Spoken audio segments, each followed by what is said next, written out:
Welcome to the Players to Watch. Texas Tech takes on Montana State, 3 p.m. Saturday here in the season opener, right here at the Jones. I'm Jarret Johnson. I'm joined by the mighty Joe Yeager. Mighty Joe, man, who are you going to be watching? Saturday, we'll be up in the press box, got that coach's view looking down.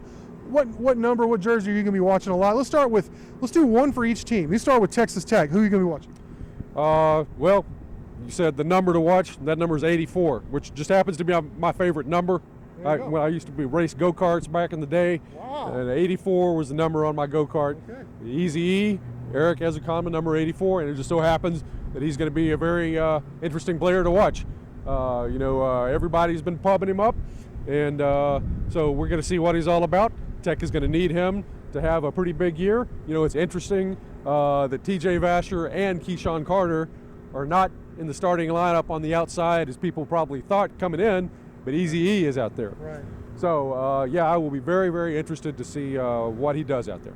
Me too. We've talked a lot about him. You know how excited I am about Eazy. You know what? I'm going to go with Dawson Deaton. New center. I want to see how he does with his snaps. I want to see if he's doing a good job coordinating everything up front. You know, your center is your quarterback of your offensive line. It's a big part of what they do in this offense. I want to see how Dawson Deaton does. All right, Mighty Joe, who for, this may be an easy one, but who for Montana State are you going to be watching? No, I'll go the other direction here. Bryce Cirk, 6'5", 250. He's kind of like, as you mentioned in another video, I don't know if you will have seen this video or not, but kind of like what we would envision the Raider back to be, the linebacker DE hybrid. But again, he's a big boy, 6'5", 250, transfer out of Washington, and a fairly big-time recruit coming out of high school. A disruptor on the defensive line. I believe he had something like 17 tackles for a loss last year, right. Something like that, and some sacks must have been thrown in there as well. He's a guy that if you're like me and you're concerned about Tech's ground game, you got to get him cleaned up. Yeah. And that's probably the one guy they've got on defense who really could pose some issues for trying to get that ground game going. So that's a guy I'll be looking at. Yeah, for me, and this may be, I guess this would be the obvious one, but Troy Anderson, I'm going to see, obviously he's been playing linebacker, he's played quarterback, he's played running back.